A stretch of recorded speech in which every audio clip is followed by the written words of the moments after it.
감사합니다. 오늘로써 특별 새벽기도회 축의 특별 새벽기도회 열흘째 날을 마치게 됩니다. 여러분들께서 또 이렇게 열흘 동안 이 새벽에 일어나느라고 수고가 많으셨습니다. 우리에게 이렇게 일어나게 하시고 기도하게 하시고 또 기도대로 살게 하신 것은 하나님의 축복이라고 우리는 믿습니다. 우리가 새벽에 일어날 수 있는 용기를 가진 것도, 또 새벽에 일어나면 아무래도 피곤하고 운전하기도 쉽지 않고 또 여러 가지 이러저러한 과정 속에서 또 힘든 일도 있지만 우리들에게 하나님이 은혜를 주셔서 그 힘듦을 물리치고 나올 수 있는 것은 하나님께 대한 기대와 하나님이 우리에게 주신 은혜의 마음과 믿음의 능력이라고 믿습니다. 우리 인사합시다. 내일은 늦게 자겠네요. 굉장히 좋아하시는 것 같아요. 자, 감사합니다. 그동안 우리 특별 새벽 기도에서 특별히 수고하신 분들 한번 인사드리도록 하겠습니다. 우리 차량위원들, 우리 오늘 그냥 그 자리에서 오늘 한번 일어납시다. 차량위원들 그 자리에서 한번 잠깐 다 일어나도록 하겠습니다. 추운데 정말 그 밖에서 이렇게 고생하고 애를 쓰셨습니다. 저희가 아마 그 예배당에서 드리는 마지막 이렇게 특별 새벽기도가 되지 않을까라고 생각을 하고 있는데, 요즘 생각하는 건 저희가 2월 말쯤 아마 여기 나가는데 저희가 저 밖에 나가면 새벽기도회를 드리기 굉장히 어려워요. 거기는 주일밖에 사용을 못할 것이고, 또 여기서는 또 이 성도들이 또 이렇게 나올 수 있는 장소도 마땅치 않아서 이번이 마지막일 것 같다 생각하는데, 가기 전에 아주 겨울에 2월에 특별 새벽기도를 하고 갈 수도 있겠다 하는 생각이 들었어요. 한 번이라도 더 하고 가야 되니. 근데 그 생각을 하니까 촬영위원들이 너무 추울 것 같아. 그래서 2월에 할까 말까 생각을 하고 있는데, 촬영위원들 어떻게 2월에 할까요?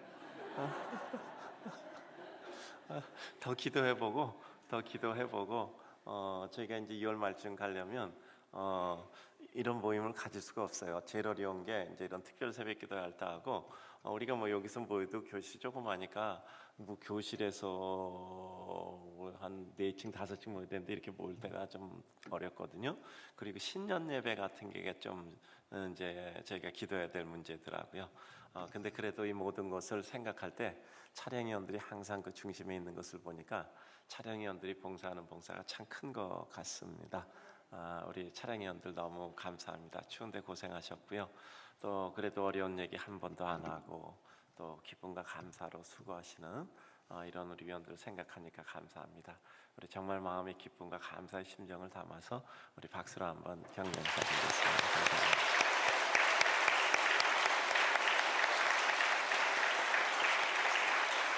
자, 우리 그 다음에 우리 찬양대 이렇게 감사합니다.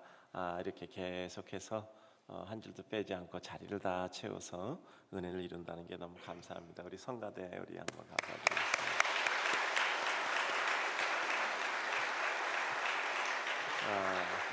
우리 전임 찬양단, 또 우리 찬양대 청년 찬양대 전임 찬양단 한번 일어나시고요.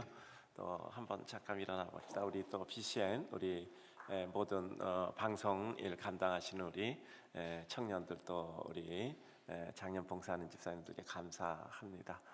우리가 이렇게 하나님의 은혜 가운데 같이 은혜를 나눌 수 있는 것, 우리 BCN 우리 분당중앙 또 우리 방송 봉사팀하고 또 찬양단 또 이렇게 청년들 같이 봉사해 주셨습니다.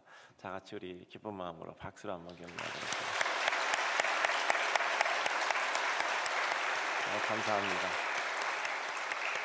그리고 우리 늘 안내를 위해서 수고하셨던 모든 우리 각 전도회 식구들과 또 우리 늘 수고하셨던 우리 장로님들 또 교구장님들 또 우리 열심히 또 같이 격려해서 나왔던 우리 구역장님들께 감사를 드립니다. 자, 한번 제가 기도하고 말씀을 전하겠습니다. 하나님 아버지, 모두의 수고가 있어 저희가 이렇게 새벽기도의 향연을 이룰 수 있게 하심을 감사합니다. 우리들이 하나님의 은혜 가운데 회심의 회복이라는 주제를 가지고 하나님 앞에 기도하여 우리가 뜨거웠던 그 회심의 때를 회복하기를 소원했으며, 하나님 앞에 우리가 소명과 사명을 가지고 하나님의 뜻을 이루기를 위해서 소원했습니다. 아버지 하나님, 또 특별히 오늘 이와 같이 대입 수능고사를 보는 날인데 하나님께서 특별히 축복하셔서 우리 아들 딸들이 하나님의 은혜와 능력 가운데 주의 영광을 이루게 하여 주시옵소서.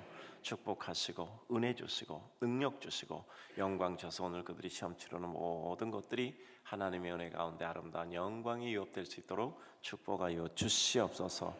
이제까지 보았던 시험 중에 가장 잘 치르게 하시고 최고의 기쁨을 얻어 또 그들이 원하는 각각 하고 싶은 곳에서 하고 싶은 공부를 할 수 있도록 축복하여 주시옵소서.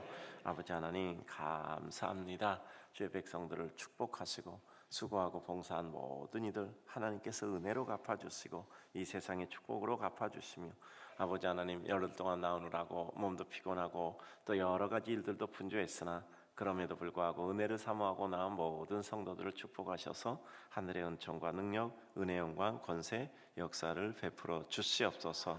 주의 백성을 영화롭게 하시고 하늘의 꿈과 은총, 능력을 더하여 주시옵소서.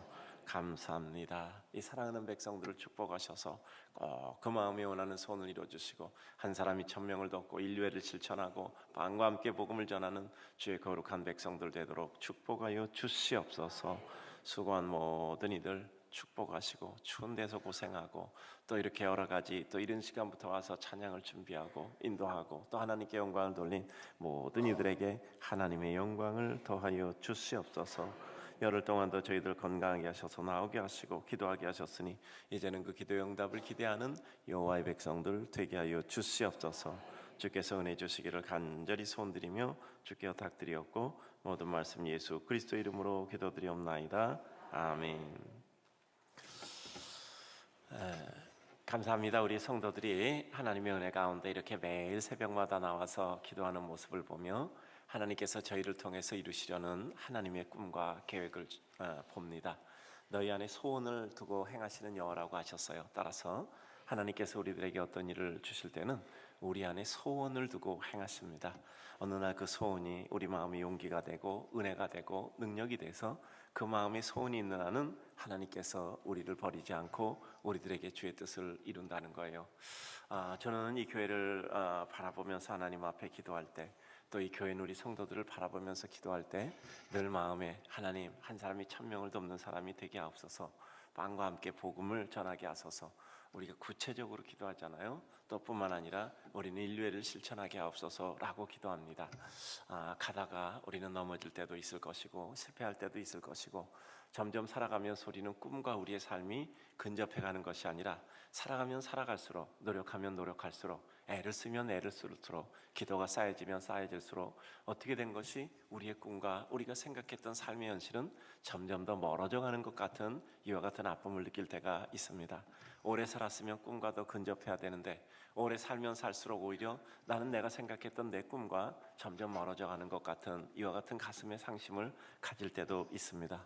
그러나 그럼에도 불구하고 그런 우리 삶이지만 우리가 하나님께 소원을 가지고 있다면 우리는 결코 우리가 생각하는 것과 다른 하나님의 새로운 은혜가 있음을 믿습니다. 따라서 기도를 포기하지 않는다는 것은 하나님께서 우리를 통해서 이룰 하나님의 몫이 있다라고 믿습니다.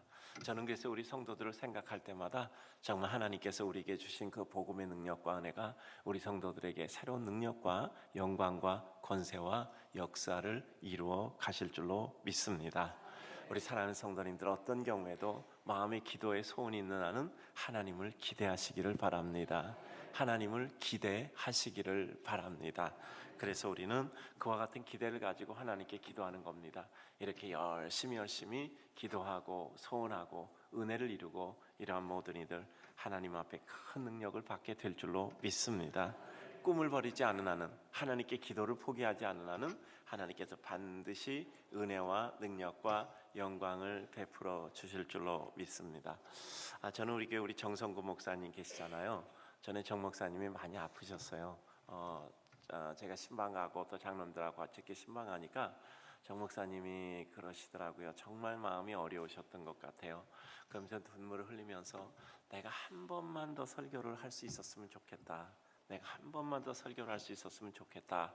그러면서 이렇게 마음에 간절한 마음을 가지고 계시는 것을 볼 때 마음이 정말 우리 목사님이 정말 이렇게 건강하셔서 또 말씀을 전할 수 있게 되고 또 했던 모든 연구들을 진행했으면 좋겠다라고 정말 마음 아프게 이게 기도가 되더라고요. 이게 나오다 보니까 칼빈 연구원 이게 보니까 이렇게 글자가 하나 이렇게 떨어져 있는데 목사님이 이제 그럴 겨를이 없는 거죠. 마음이 안 도는 거죠. 글씨가 하나 이렇게 잘못 떨어져 있더라고요. 그래서 이제 다시 그거 이제 붙여드리고 마음에 정말 목사님이 그런 기회를 얻으셨으면 좋겠다 하는데 그렇게 한 번만 설교하면 한이 없겠다고 하신 분이 요새는 날마다 어디 다니면서 설교하는 거야. 날마다 어디 다니면서 설교하시고 그런 거 보면서 정말 마음의 꿈이 사라지지 않는 한은 하나님께서 참 은혜를 주시는구나 라고 생각을 해요. 괜찮죠? 자, 따라서 합시다. 하나님 아버지, 내 가슴에 소원이 있는 한은 나는 아직 살아 있습니다. 나는 정 목사님 이렇게 건강하게 어디 다니면서 이렇게 말씀 전하고 강연하고 또 이렇게 연구하고 하시는 거 보면 제가 참 하나님께 참 은혜로 감사드린다 그런 생각이 들어요. 꿈이 있는 한은 사람은 힘이 있는 겁니다. 꿈을 버리지 않으면 힘이 있는 겁니다. 저는 계속 우리 성도들 위해서 기도할 때도요, 정말 하나님 앞에 난 우리 성도들이 단 사람이 1000명을 돕는 사람이 될 줄로 믿습니다. 난 하다못해 목사라도 기도했으니까 될 거 아니야. 아니 목사가 기도하는데 안 되겠어? 전 될 줄로 믿습니다. 그리고 우리 성도들도 기도하는데 하나님께서 은혜로 될 줄로 믿습니다. 그래요. 우리는 꿈을 포기하지 말아야 돼요. 하나님께 기도를 포기하지 말아야 돼요. 늘 말씀드리지만 우리 그렇잖아요. 우리의 삶은 내 눈앞에 있는 현실대로 되지 않는다니까. 현상대로 되지 않게 어쩌? 기도대로 수렴된단 말이야. 결국 기도하면 그렇게 될 줄로 믿습니다. 그래서 제가 늘 노래처럼 부르는 게 있잖아요. 마음 꺾으면 끝이다. 기운 꺾이면 끝이다. 어떤 경우 있어도 우리는 당장 죽는 한 있어도 하나님 앞에 달려가다 주님 품에 풀썩 안겨야 된다. 늘 말씀드리고 노래처럼 부르잖아요. 자, 우리 사랑하는 성도님들, 자 따라서 합시다. 기운 꺾이면 끝이다. 마음 꺾이면 끝이다. 달려가다가 주님 품에 안기자. 그래요. 그래서 우리는 하나님의 은혜 가운데 정말 그와 같은 마음을 가지고 사는 것입니다. 오늘도 이게 본문이 심상치 않단 말이에요. 뭐라고? 너희는 복음과 함께 고난을 받으라.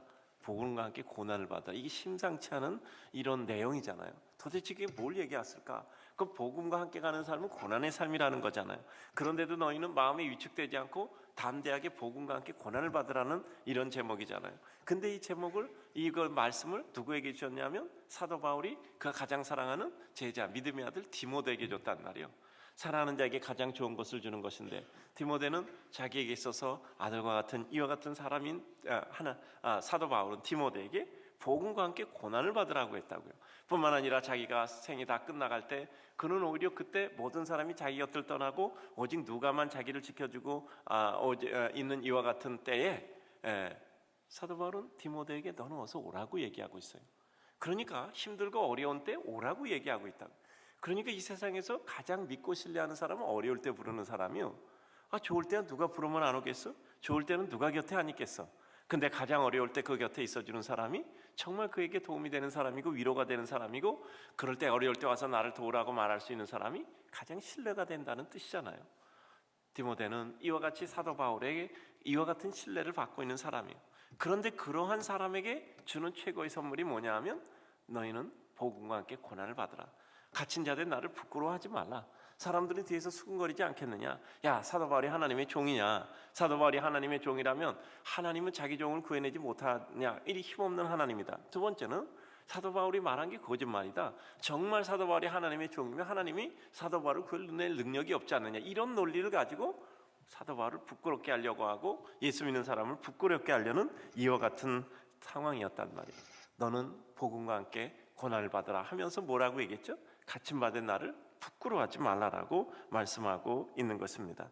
하나님이 우리에게 주신 것은 두려운 마음이 아니요 능력과 사랑과 그리고 절제 않은 마음이라고 말씀하고 있습니다. 그래서 우리는 이와 같은 말씀을 가지고 회심을 회복한 자의 삶이라는 것은 결국은 복음과 함께 고난을 받는 삶이에요. 우리의 삶 가운데 복음과 함께 고난이 없으면 복음과 함께 받을 영광도 없잖아요. 우리가 날마다 남에게 칭찬받아야 되고 날마다 남에게 위로받아야 되고 날마다 남에게 박수받아야 되고 격려받아야 된다면 복음과 함께 받는 고난은 없잖아요. 그리고 날마다 그것이 우리의 꿈이라면 우리는 이 세상에서 예수 그리스도로 말미암아 필연적으로 오는 고난이 우리에게 없단 말이에요. 그런 필연적인 영광의 면류관도 없는 거잖아. 예수 죽인 것을 내 몸에 짊어지면 예수의 영광도 또한 내게 있는 것이란 말이죠. 그러니까 우리는 살아가면서 이 세상에서 그 어떤 경우에도 하나님의 은혜 가운데 가야 될 길을 가잖아요. 가야 될 길을 가잖아요. 우리의 삶 가운데 하나님의 뜻을 이루게 되는 거죠. 저희는 우리 교육자들 회기 딱 시작하면 10주 동안 집중근무라는 것을 가져요. 그때는 정말 우리의 한계에 도전하는 거예요. 우리의 한계에 도전하는 거예요. 우리 교육자들 새벽 기도 끝나고부터 시작해서 밤 10시까지 신방을 하잖아. 이런 교회는 내가 보기에 대한민국에 없어요. 끝나고 와서 또 이게 정리하고 그러면 밤 10시쯤 된다고. 그럼 또 집에 가서 또 새벽에 나와야 되잖아요. 그거 시키는 저도 가슴 아파요. 시키는 저도 가슴 아프다고. 저도 대신방 했잖아요. 옛날에는 제가 대신방 때 6개월 했단 말이야. 대신방을, 그런 대신방을 해야 되니까. 근데 요새는 이제 그렇게 할 수는 없으니까 2달, 10주 할 때 있고 8주 하는데 우리 집중근무가 10주예요. 제가 죄송합니다. 제 강단에서 타전교 얘기를 해서 제가 이런 얘기해요. 야, 불교에는 용맹정진이라고 있다고요. 이게 딱 기간을 정해서 그 시간은 모든 걸 집중해서 깨달음을 위해서 가는 거예요. 야, 이런데도 용맹정진이라는 기간을 두는데 우리에게도 집중해서 뭔가 자신의 진보를 위해서 정말 목숨 걸고 달려가는 시간이 있어야 되지 않겠는가? 이 시간을 통해서 정말 모든 것을 한번 스스로 자신에게 도전을 해봐라. 우리는 늘 3가지와 싸우잖아. 자신과 싸우고 시간과 싸우고 삶의 목표와 싸우잖아요. 이 3가지는 우리 앞에 늘 선결돼야 돼요. 나 자신과 싸워서 이기지 못하면 우리가 할 수 있는 일은 없어요. 우리는 내가 가야 될 삶의 목표가 있다면 그 목표와 경주해야 되고, 마지막으로 중요한 게 뭐죠? 도착해도 시간 내지만 아무 문제 끝이 의미가 없어요. 그러니까 늘 주어진 시간 속에서 우리는 그 일을 해야 돼요. 그러니까 우리에게 이 모든 것이 쉽지 않으나 쉽지 않기 때문에 긴장하게 되고, 그래서 우리가 팽팽하게 달려가는 거죠. 자, 옆에 사람 인사합시다. 열을 낳아도 죽지 않으셨군요. 자, 인사 한 번만 더 합시다. 역시 사람은 잘 안 죽습니다. 예, 그래요. 우리 유학생 수련회 가면 제가 맨날 이런 얘기 하거든요. 지금도 우리 각각 학교에서 교수하자면 저만 보면 맨날 목사님 우리 잘 안 죽습니다. 이런 얘기 해요. 잘 안 죽는다고 얘기하고, 내가 제일 싫어하는 사람은 열심히 하는 사람이다. 저는 열심히 하는 사람 별로 좋아하지 않아요. 정말 목숨 걸고 하는 사람 좋아하지. 열심히 하는 별로 그 정도는 별로 좋아하지 않습니다. 그래요. 근데 그 10주 동안 그렇게 단련되고 나면요, 평상시에 생활 돌아오면 그냥 노는 것 같아. 그냥 노는 것 같아. 제가 늘 그런 얘기는 수준은 한 번에 올리는 거다. 수준은 한 번에 오르는 것이지 그건 단계적으로 가는 게 아니다. 늘 70점 맞기 어려우면 90점 맞아버리면 되는 것이지, 수준은 한 번에 올리는 것이지 그게 조금씩 해서 올라간다고 해서 수준이 반드시 높아지는 것은 아니다. 물 어려운 얘기죠. 그러나 가야 될 길이 선명하다면 우리가 가야 될 논리도 선명해지는 것이고, 논리가 선명해지면 그 다음에 삶은 그 논리 속에 딸려서 가는 거거든요. 저는 그래서 우리가 어떤 복음의 논리를 가지고 있느냐라는 것이 우리들에게 매우 중요하다라고 생각을 합니다. 우리 삶에 어느 날 공익적 사명이 생기는 순간 우리는 힘과 자신과 능력이 생긴다고 늘 말씀드렸습니다. 내가 나 하나를 위해서 살아가는 순간 우리는 여러 가지 어려움이 있으면 위축이 돼요. 근데 내가 공익적 사명이 생겨. 이게 내가 나 하나를 위해서 살아가는 게 아니라 내가 뭔가 해야 될 일이 있다라고 생각하면 사람들은 그것 때문에 자기 하나의 힘으로 사는 게 아니라 그 많은 사람의 힘으로 살아가는 거예요. 왜냐하면 나 하나가 여기서 무너지면 많은 사람이 어려워. 그러면 그 자리를 지키는 거란 말이에요. 제가 봉사하는 사람 중에 제일 오래 봉사하는 사람들이 있는 것을 비교적 보면 어떤 일에 봉사하냐면요, 가장 어려운 일에 봉사하는 사람이에요. 왜냐하면 자기가 빠지면 다른 사람이 그 자리를 못 메꿀 것 같은 일을 하는 사람은 거의가 끝까지 봉사하더라고. 왜냐하면 내가 여기서 빠지면 다른 사람이 이 자리를 메꿔주질 못해. 그러니까 내가 끝까지 지킬 수밖에 없다라고 생각하는 거예요. 쉬운 일하는 사람이 안 빠지고 끝까지 하는 게 아니라 어려운 일하는 사람이 끝까지 하더라고. 이게 우리에게 주는 사명이잖아요. 그러니까 우리에게 어느 날 공익적 사명이 생긴다는 건 뭐죠? 내가 나의 요행, 나의 마음, 나의 기호, 나의 정서, 이와 같은 것에 빠지는 것이 아니라 그것을 넘어서 내가 가야 될 길, 해야 될 일, 그리고 하나님 앞에 받은 은혜가 무엇인가를 생각하면 되는 거죠. 사람마다 누구나 한계가 있습니다. 아무리 뛰어난 사람도 그 사람이 가지고 있는 한계가 있어요. 여러분, 대범한 사람이요 의외로 소심합니다. 대범한 사람은 의외로 소심해요. 또 소심한 사람 의외로 대범할 때가 있어요. 왜죠? 사람은 양면이 있기 때문에 그래요. 이건 이중성이라고 얘기하지 않고 양면성이라고 얘기하는 겁니다. 그걸 이중성이라고 얘기하면 안 돼요. 그건 인간에 대한 이해를 조금 더 해야 돼. 그건 야, 저 사람 이중적이야. 저렇게 대범해 보이더니 소심해. 야, 소심해 보이는데 대범하네. 그건 이중성이라고 얘기하지 않고 양면성이라고 얘기하는 겁니다. 사람들에게 각각 다른 면모가 있거든요. 그럼 이와 같은 것 가운데 모든 일을 진행해 가면서 우리는 결국 사람이 다 같이 자기가 가지고 있는 한계가 있다는 걸 느끼는 거예요. 근데 그 한계를 벗어나는 거예요. 하나님이 대부분 요구하시는 것은 그 마지막 한계를 넘어야 된다는 걸 얘기하는 거예요. 여러분, 고난이 끝나지 않는 것은 그 한계를 넘으라는 하나님의 메시지를 받아들이지 않는 거예요. 그러므로 우리는 우리들에게 있어 자기가 알아요. 내 한계가 뭔가 자기가 안단 말이에요. 그거 해결하기 전에 우리는 우리가 원하는 거 이루어지지 않습니다. 그거를 해결해야 마지막으로 하나님께서 우리에게 은혜 주시는 거예요. 여러분, 사도 바울 그 모세가 왜 40년이 필요했겠어요? 자기의 한계를 뽑아내는 기간이었단 말이에요. 그리고 쓰시는 거잖아요. 우리가 하나님의 은혜 가운데 정말 우리가 가지고 있는 한계가 있어요. 그 한계를 넘어서야 돼요. 이게 뭐죠? 우리는 편안하고, 그리고 뿐만 아니라 내 마음에 정서적으로 맞아야 되고, 내 마음에 안 맞는 일 못하잖아. 내 마음에 안 맞는 일 못하잖아요. 근데 내 마음에 안 맞아도 그 일을 해야 돼요. 내 마음에 안 맞아도 그 사람을 사랑해야 되고, 내 마음에 안 맞아도 하나님의 뜻에 복종해야 되고, 내 마음에 안 맞아도 하나님의 은혜를 이루어야 돼요. 그래서 우리 늘 선교갈 때마다 얘기한다고 말씀드렸잖아요. 절대 복종. 자기 부인 헌신하고 잊어버리다. 자기 연민에 빠지지 말라. 이 네 가지 항상 강조하거든요. 자기 부인, 절대 복종, 그리고 헌신하고 잊어버리라. 그리고 자기 연민에 빠지지 마라. 우리 인생에게 제일 반복 말하지만 제일 처참하고 누추해질 때가 자기 연민에 빠질 때입니다. 나는 불쌍해, 이게 힘들어, 어려워. 자기 연민에 빠지고 나면요, 사람은 그걸로 무기력해지는 거예요. 우리가 하나님의 은혜 가운데 달려갈 때, 하나님의 은혜와 뜻과 은총과 능력을 향해 달려갈 때, 이제는 내가 부인되면 그때부터 나타나는 건 뭐죠? 내가 불쌍해 보이는 것이 아니라 내가 감사하고 자랑스럽게 여겨지는 거예요. 그리고 우리 삶에 대해서 다른 미련이 없고 하나님 앞에 언제 가도 하나님 앞에 가는 것인데, 우리 마음에 하나님의 뜻과 은총과 은혜를 이루며 살아가고자 하면 소망이 생기는 것이죠. 그래서 우리 삶에 어느 정도 공익적 사명이 생기잖아. 야, 이거 나 하나 밥 먹고 살다가 하는 것이 내 인생이 아니고, 내가 어차피 하나님께서 나에게 맡겨준 하나님의 뜻을 이루기 위해서 나에게 생명 주셨다면 그거 이루고 가는 것이 내 삶이다 라고 생각하는 순간 우리는 강해지는 겁니다. 이제는 삶과 죽음을 넘어서는 거예요. 그때 우리가, 사람들이 우리를 어찌 할 수 있겠습니까? 뭐 날마다 잘해서 그렇겠습니까? 우리가 평생 어떻게 잘하겠습니까? 우리가 평생 어떻게 실수 없겠고, 평생 어떻게 우리가 10번, 100번 다 잘하겠습니까? 그래요. 우리는 이와 같은 생각을 하면서 오늘도 하나님 앞에 마지막 날 하나님의 말씀 가운데 기도의 제목을 삼는 겁니다. 주님을 따르는 자의 길은 절대로 반드시 원하는 대로 되는 삶은 아니에요. 왜냐죠? 날마다 새로운 질서를 부여받고 세상과는 다른 새로운 하늘의 질서를 이루는 것이기 때문에 그래요. 그러니까 선지자들이 항상 어려움을 겪을 수밖에 없는 게 사람과 다른 시대의 삶을 살잖아요. 여러분, 그 빈센트 반 고흐 제가 얘기 자주 해드리잖아요. 이게 뭐냐면 그 사람은 살아서 그림이 팔린 적이 없어요. 늘 다른 사람하고 다른 화풍을 구사했잖아요. 근데 그는 자기가 하는 것이 진실이라고 생각하고 마지막 순간까지 그 생각을 굽히지 않고 그는 그림을 그린 거예요.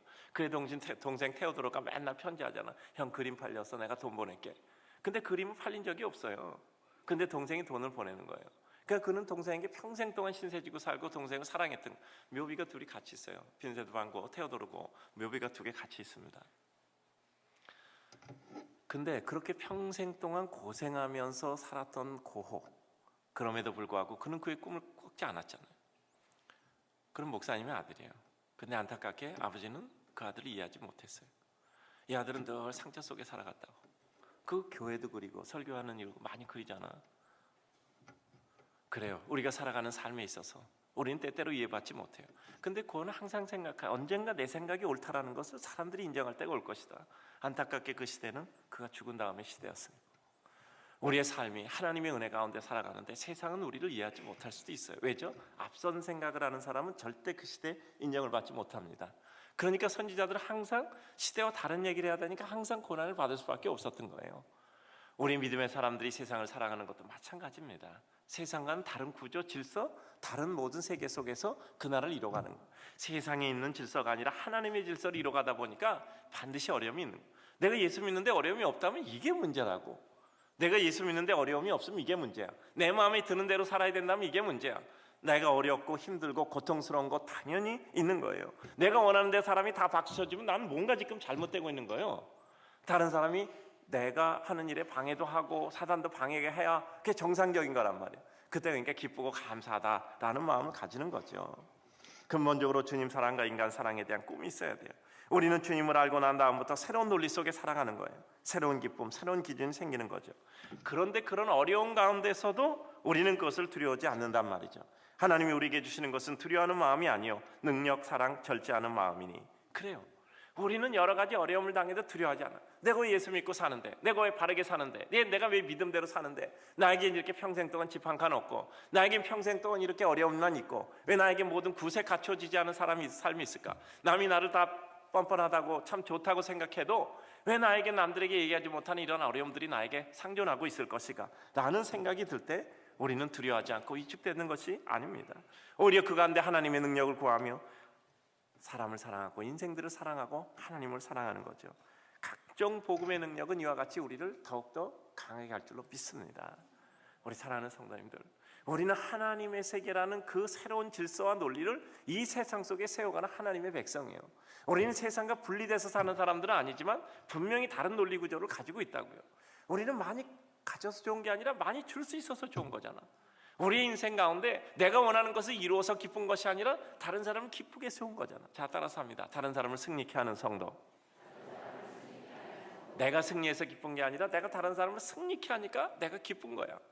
그러니까 우리는 하나님의 은혜 가운데 우리는 부끄러워하지 않는 거예요. 그래서 우리는 복음학계 고난을 받는 겁니다.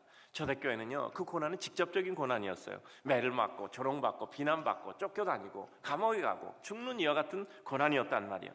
그러나 그것을 기쁨과 감사 감격으로 받아들인 거예요. 여러분, 우리의 삶이 얼마를 더 살건 그것이 어떤 의미가 있겠습니까? 사실 세상에서 가장 행복한 사람은 먼저 떠난 사람이잖아요. 가장 행복한 사람은 먼저 떠난 사람이잖아. 사람들의 기억 속에 여러분 로맹롤랑의 여자 일생에 나오죠. 그 뭐라고 얘기해요? 제일 불쌍한 여인이 잊혀진 여인이라 그러잖아. 그래요. 우리 인생에서도 잊혀지면 제일 슬픈 것이 인생이겠죠. 그러나 우리가 이와 같은 모든 삶 가운데 잊혀지지 않은 삶이라는 것은 뭐죠? 결국 하나님의 은혜를 이루고 가는 삶이잖아. 여러분, 성경에 나오는 인물들이 그렇게 세상에서 죄송합니다, 무슨 호강을 그렇게 많이 했겠습니까? 그런데도 불구하고 예수님의 제자들 다 나중에 사도들이 되잖아요. 근데 그들이 세상에서 무슨 편안한 삶을 살았겠습니까? 그러나 그들의 마음에 예수 그리스도 부활하신 예수님을 만나서 사명을 받은 다음에 그 인생이 달라진 거잖아요. 그러므로 말미암아 우리는 세상에 사는 사람이 누가 어떤 밥 먹고 누가 어떤 옷 입고 누가 어떻게 살았다라는 거 별 관심도 없고 별로 중요하지도 않잖아요. 다만 그가 어떤 삶을 살았는가가 중요하잖아요. 저는 우리 성도들 영혼을 바라보며 정말 우리 삶이 의미 있는 삶이 되기를 주의 이름으로 축복합니다. 의미 있는 삶이 되길 주의 이름으로 축복합니다. 그래요. 우리는 우리의 삶이 의미 있는 삶이 돼야 되고, 자, 따라서 합시다. 무엇으로 남을 것인가를 생각하자. 저는 지금도 이걸 보면은 참 신기해요. 지금도 이걸 보면 참 신기하다고. 어떻게 교회 초기 생각했을 때 무엇으로 남을 것인가를 생각하자. 이걸 교회 아마 이게 실천사항으로 간단하잖아. 무엇으로 남을 것인가를 생각하자. 내가 무엇을 누리고 살 것인가를 생각하는 것이 아니라 무엇으로 남을 것인가를 생각하자. 한마디로 모든 게 다 정리되잖아요. 우리의 삶이 무엇으로 남을 것인가를 생각하자. 여기 있잖아요. 무엇으로 남을 것인가를 생각하자. 전력을 교류의 인물을 키우자. 저는 마음 먹은 것은 반드시 이루어진다고 믿습니다. 마음 먹은 것은 반드시 이루어진다고 믿습니다. 한 가지 전제는 그 꿈을 포기하지 말아야 돼요. 중간에 어렵다고 해서 자, 따라서 합시다. 상황 때문에 꿈을 포기하지 말고 꿈 때문에 상황을 극복합시다. 황무지에 떨어져도 장미꽃을 피웁시다.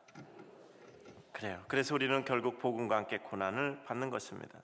내게 주신 각양의 방법, 능력 그리고 모양으로 하나님의 뜻을 수용하는 거죠. 우리는 따라서 나 아닌 다른 사람도 존중하는 겁니다. 살다가 서로 상처 끼치잖아. 내가 상처를 받는 나도 잘못됐고 상처를 찢은 그 사람도 잘못됐겠죠. 그러나 이와 같은 사람들이 서로 어울려 살고 불쌍히 긍휼히 여기며 살아가는 거죠. 원수 같은 사람도 시간이 지나면 하나님께서 은혜 주시면 그 원수 같았던 마음이 마음속에 또 새로운 은혜와 사랑으로 꽃피어지는 것이 하나님의 은혜죠. 이제 우리 안에 거하시는 성령으로 말미암아 내게 부탁한 아름다운 것을 지키라라고 말씀하셨어요. 오늘도 사랑하는 성도님들, 주님께서 우리에게 능력을 주시면 복음과 함께 고난을 받는 겁니다. 여러분, 정말 우리는 편안하려고 사는 건 아니라고, 내가 원하는 것을 다 이루려고 사는 것은 아니요.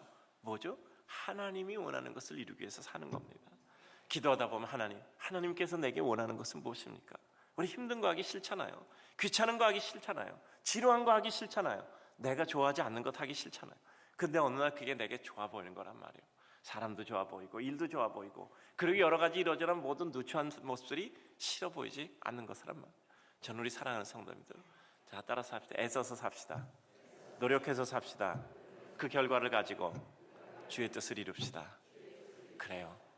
자, 따라서 합시다. 이유 있는 축복, 논리 있는 축복, 근거 있는 축복을 받아 이유와 논리와 근거대로 살아갑시다. 저는 우리 성도들 열심히 살아야 된다고 생각해요. 노력도 성령 충만이라고 했잖아요. 그러나 그것을 통해서 하나님의 뜻을 이루게 될 때 하나님이 원하는 대로 사시기를 바랍니다. 오늘도 하나님을 사랑하는 모든 성도들에게 열흘의 특별 새벽 기도를 마치고 복음과 함께 고난을 받으라, 복음과 함께 고난을 받으라, 이 말씀을 가슴에 새기며 하나님의 뜻을 이루는 거룩한 성도 되시기를 주님의 이름으로 축복합니다.